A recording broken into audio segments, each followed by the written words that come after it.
What's up guys, Andy here with another episode of Tap Lab, and today I'm going to be reviewing the Afterglow Xbox One controller. I've been using this controller for a little over a month, so I'll go in depth on the top features and the pros and cons of this controller. The controller comes in this box with the included 10-foot cable, paperwork, and user manual. First, I'm going to cover the key features that you need to know about.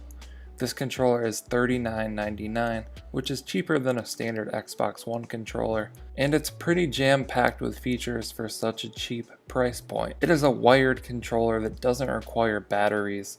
This can be viewed as a good or a bad thing, but I generally view it as a good thing because I think the batteries are annoying. The biggest draw for this controller are the two wheels on the back that act as 6 different programmable buttons.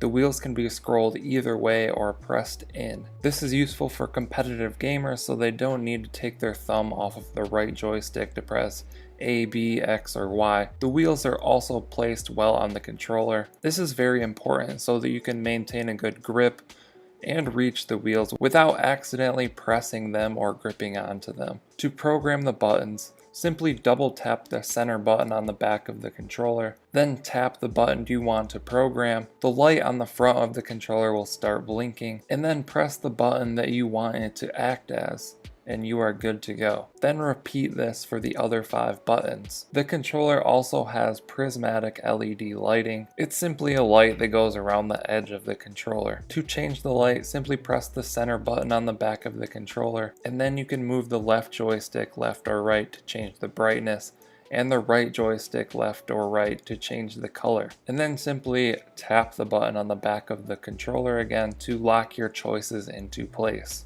The next key feature is a 3.5mm headphone jack on the bottom of the controller, with advanced audio controls using a small button next to the right joystick. Simply double tap this button to mute and unmute your mic, and you can hold in the button and press up or down on the D-pad to change the game volume, and left or right on the D-pad to change the chat volume. Moving on to the pros and cons of this controller. Starting with the pros, the prismatic lighting features work really well. The audio features also work really well, and the headphone jack is nice because you can use any headphones with a mic. And the programmable buttons on the back are a nice touch that give you 6 extra customization options. Now moving on to the cons. The controller feels pretty cheap. It lacks a nice grip on the back that we see with more premium controllers. The back buttons don't always work well. The design is strange and sometimes they don't do exactly what you want them to do in critical gaming situations. Lastly, the wire sometimes loses connection for a brief moment if you move the controller or tap near where it is connected. And that sums up my review of the Afterglow Xbox One controller. Overall, I would rate this as a little better than a standard Xbox One controller because of the additional customization options that it gives you. If you are very competitive and not on a budget, I'd recommend looking for a more premium controller. I hope you found this review helpful. Be sure to drop a comment down below if you have any questions and I'll try and answer those. Also, be sure to subscribe to the channel for daily videos on mobile apps, tech, social media, and all that good stuff. Thank you guys for watching. I'll catch you next time.